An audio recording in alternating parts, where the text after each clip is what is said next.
안녕하세요. 경마 그랜드마스터의 박수홍입니다. 이번 주 시간에는 이 발주대에 대해서 한번 설명을 드리려고 합니다. 발주대의 가격이 얼마인지, 이걸 어디서 제작을 하는지, 또 이거를 뭐 수입을 해서 하는지, 이런 것들이 좀 궁금할 것 같아요. 이게 경마에서 진행하는 중에 이 발주 스타트 부분이 가장 중요하거든요. 그렇기 때문에 이번 시간에는 이 발주대에서 설명을 드리도록 하겠습니다. 지금 제 뒤에 있는 게 이 발주대 모형입니다. 발주대 모형인데, 이게 서울은 8칸을 이렇게 붙여서 사용합니다. 근데 부산 같은 경우는 16칸을 함께 붙어 있는 이 발주대를 사용하고요. 그렇기 때문에 서울은 8칸 이렇게 떨어져 있기 때문에 이게 동시에 열렸을 때 0.03초의 타임을 이 오차 범위 안에서 문이 열려야 됩니다. 그렇지 않으면 안 되거든요. 근데 이게 원래 일본에서 전량 다 수입을 했는데, 제가 알기로는 일본에서 수입했을 때 15억 정도의 가격을 가지고 있었습니다. 그냥 뭐 보시기에는 뭐 철골 구조이고 별거 없다고 생각할 수도 있는데, 이게 상당히 고가의 장비입니다. 서울, 부산, 제주 이렇게 다 사용하기 때문에 상당히 고가인데, 이게 제가 알기로는 8년 정도, 9년 정도에 이게 국산화가 됐습니다. 땡땡 산업에서 이거를 개발을 해가지고 이 스타트에 오차도 없이 0.03초의 오차를 가지고 만들었는데, 한 10억 정도의 제작을 하게 되었습니다. 그러니까 한 5억 정도를 절감을 한 거죠. 그리고 이게 국산화가 되다 보니까는 상당히 또 뭐랄까 AS 수리하는 데도 상당히 용이하고요. 그러니까 우리나라도 이 스타트에 대한 이 발주에 대한 이 개방되는 이 문이 개방됐을 때의 0.03초 이거를 다 잡고 갔다는 거죠. 이게 상당히 중요합니다. 이게 항상 뭐 어떨 때는 뭐 문이 한쪽이 안 열려가지고 예전에는 또 이게 막 문을 뚫고 나오는 경우도 있었어요. 이런 부분이 있었기 때문에 이 가격, 그리고 국산화되면서 AS가 확실해졌다. 그리고 최근 들어서 한 8년 9년 동안 이 국산화되면서 한 8년 9년 동안 거의 이 문에 대해서 하자가 없었습니다. 똑같이 열리고 똑같이 말들이 이 이탈을 하면서 이 스타트에 대한 발주의 부분이 오해가 좀 많이 없어지기도 했고요. 또 이 스타트 보시면 알겠지만 이 문 쪽이 이렇게 자물쇠로 이렇게 되어 있습니다. 그러니까 이게 스타트 버튼이 누르면 이게 위로 올라가면서 이 문이 양쪽이 이렇게 개방이 되는 겁니다. 그러니까 개방이 되면서 여기 이렇게 동그란 거 있으시죠? 그럼 이것도 여기 양쪽에 있습니다. 그러니까 이쪽 문하고 이렇게 마주치면서 이게 뻥 소리가 나는 겁니다. 그러니까 발주 스타트 할 때 갑자기 문이 팍 열리면서 뻥 소리가 나잖아요. 이게 지금 여기요 부딪혀서 이 뚫어뻥처럼 생긴 데에서 이 압력으로 소리가 나서 그 소리에 말이 이탈을 하게 되는 겁니다. 그러니까 발주대는 상당히 철골 구조로 되어 있지만은 고가입니다. 이거 장비에서의 스타트가 상당히 중요하기 때문에 이탈 이런 거에 대해서 상당히 신경을 많이 쓰고요. 두 번째로 가장 중요한 게 발주위원이죠. 발주위원은 누구냐면 이 스타트 버튼을 누르는 사람하고 뒤에서 마지막에 이렇게 깃발을 흔들어주고 준비가 다 됐다고 신호를 보내주는 분들입니다. 근데 이분들은 부서 이동이 없습니다. 거의. 그러니까 거의 발주위원으로서 스타트 버튼을 누르는 사람으로서 서울, 부산, 제주를 이렇게 연도별로 이렇게 돌아다니면서 하시는 분들입니다. 그러니까 워낙에 전문직이라는 거죠. 그러니까 재결위원도 거의 전문직이듯이 이 발주를 위원들 분들도 이게 정말 전문직입니다.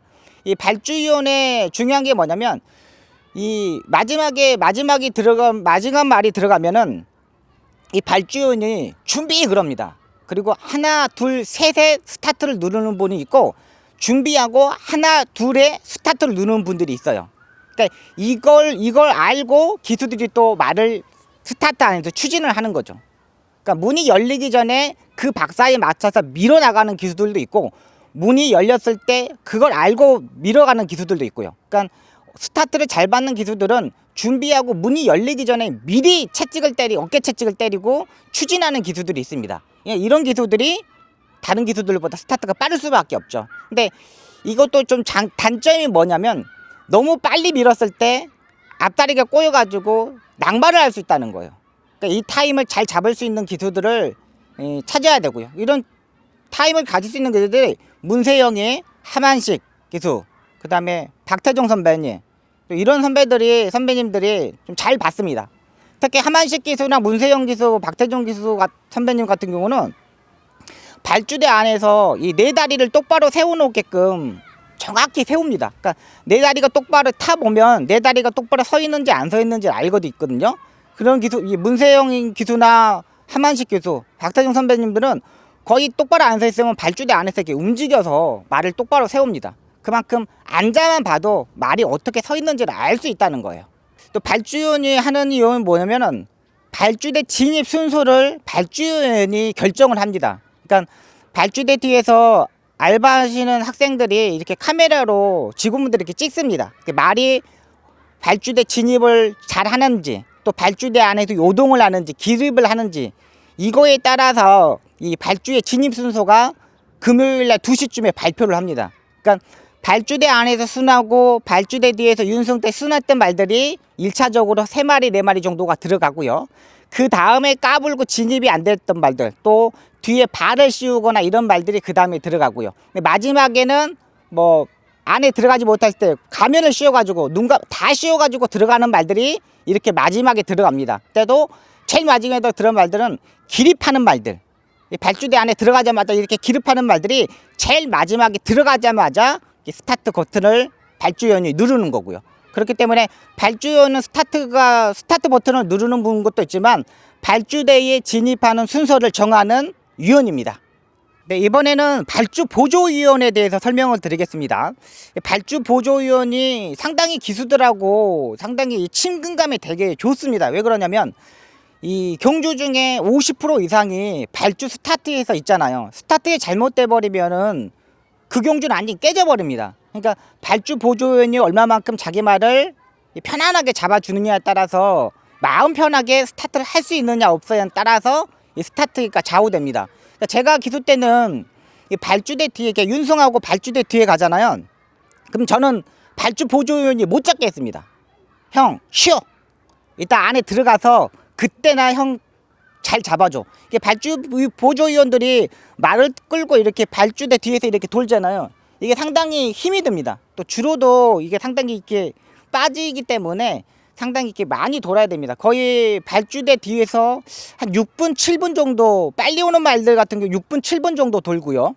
못하도 좀 늦게 오는 말들은 한 4분 정도 이렇게 뒤에서 돌아요. 근데 이게 되게 힘들거든요. 근데 저는 기수 때 발주 보조원들한테 형들한테 못 잡게 했습니다. 그냥 제가 이렇게 혼자 돌았고 또 혼자 도는 이유가 뭐냐면 말하고 저하고의 조금 더 호흡을 더 맞추기 위해서 애가 심박수가 떨어져 있으면은 조금 더 빨리 돌면서 호흡을 높아주고 또 애가 너무 흥분돼 있으면 토닥토닥 하면서 좀 더 침착하게 돌게끔 이렇게 만들었습니다. 근데 또 이게 이렇게 하다 보니까는 발주 보조위원 분들도 되게 좋아하세요, 저를.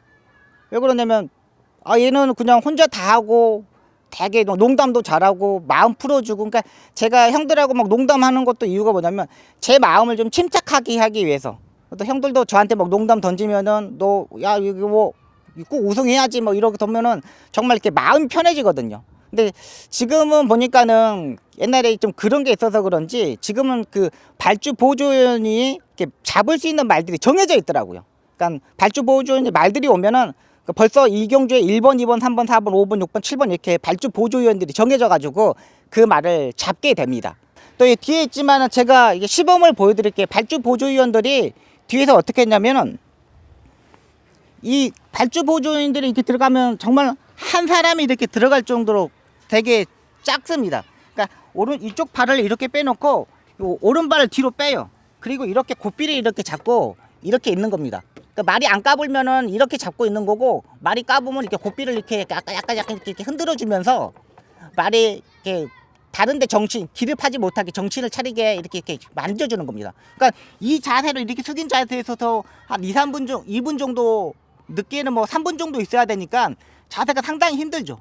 이렇게 해가지고 이제 스타트 나옵니다. 그러니까 정말 이 공간이 발주 보조위원들이 있는 공간이 너무나 좁아요. 그렇게 되면 막 여기서 뭐 기립하거나 요동했을 때 발주 보조위원들이 다치는 경우도 상당히 많고요. 이런 것 때문에 발주 보조위원들도 뭐 어깨도 다치고 뭐 다리 쪽도 다치고 그런 경우가 상당히 많습니다.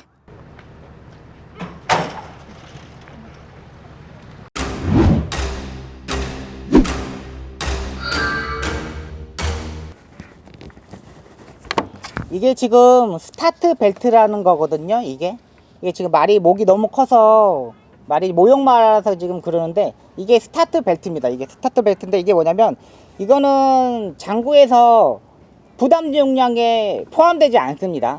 이게 뭐냐면 기수들이 스타트에 나올 때 예전에는 이렇게 갈기를 잡고 나오거나 가슴거리를 잡고 나왔거든요. 근데 이게 스타트에 나오면서 워낙에 빨리 나오니까 이 말의 뒷다리가 내려가면서 이게 추진을 내려가는데 그 탄력에 못 따라가요. 그러니까 사람은 이게 오토바이를 타면은 붕 당겼을 때 사람 몸이 이렇게 뒤로 제껴지잖아요. 뒤로 넘어가잖아요. 그러니까 그걸 방지하기 위해서 이렇게 스타트 벨트를 다들 하나씩 차고 나옵니다. 그러니까 이거는 이제 기수들이 자기 거를 갖고 다니는 거죠. 그러니까 되게 좀 가볍고 타이트한 거, 또 끊어지지 않는 걸 사용하는데요.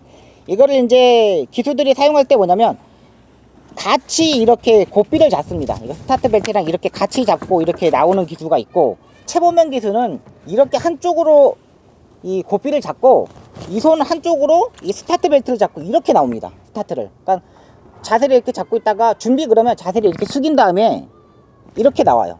그리고 문세영 기수나 지금 신인 기수들이 다 문세영 기수를 워낙에 롤 모델을 하니까는 양손으로 이렇게 스타트 벨트를 이렇게 잡고 나옵니다. 두 손으로. 그러니까 이게 더 안정적으로 나올 수 있다는 거죠. 스타트를 할 때. 그러니까 한 손으로는 고삐를 잡고 한 손으로 최범현 기수 스타일 같은 경우는 매번 이탈이 늦어요. 근데 지금 기수들은 다들 양손으로 이렇게 잡고 스타트를 이렇게 하게 됩니다.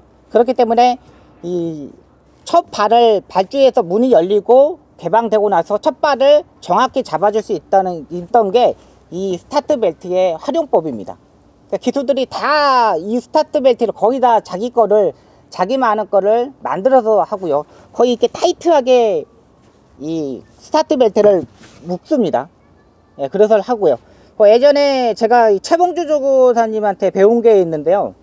이 말이 끌면은 이거하고 옛날에는 이렇게 고삐만 이렇게 잡아당겨서 이렇게 손목으로 꺾어서 이렇게 했거든요. 근데 지금 그 최봉주 조교사님이 제가 가르쳐 줬는데, 이 스타트 벨트하고 같이 이렇게 당기면은 말이 또 훨씬 말이 또 침착하게 더 제어가 잘 됩니다.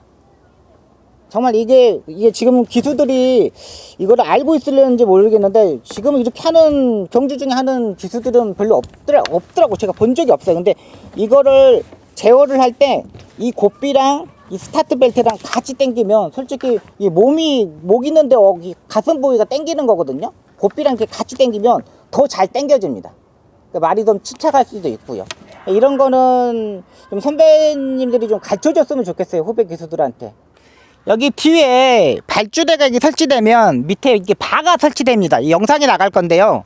이 바가 뭐냐면 말이 뒷다리를 이렇게 추진하기 때문에 뒷다리에 바가 없으면 이렇게 뒷다리가 밀려버립니다. 그러니까 가끔 이 발을 잘못 짚었던 말들이 이렇게 뒷다리가 밀리는 경우가 있는데, 이 발을 설치하는 걸 이유는 땅을 약간 고른 다음에 그 발을 설치하고 그 위에다 다시 그 모래를 덮습니다. 그러니까 이거는 발을 설치하는 이유는 말이 뒷다리가 밀리지 않게 하기 위해서 이 말 뒷다리 선에다가, 여기 선에다가 딱 맞춰서 이 설치를 하는 겁니다. 이거는 상당히 스타트에서 이 마사에서 잘한 이건 일이고요. 그러니까 그만큼 스타트가 중요하고 말들이 힘이 더 좋아지기 때문에 밀리는 경우가 상당히 많습니다. 그래서 이 발을 설치하는 겁니다. 이 발 설치하는 거 아무도 모를걸요. 솔직히 말해서 이 발주대 가격이 얼마인지도 다 모를 겁니다. 박송이가 이런 거 제 경마 그랜드 마스터에서 확실히 싹 풀어드리도록 하겠습니다.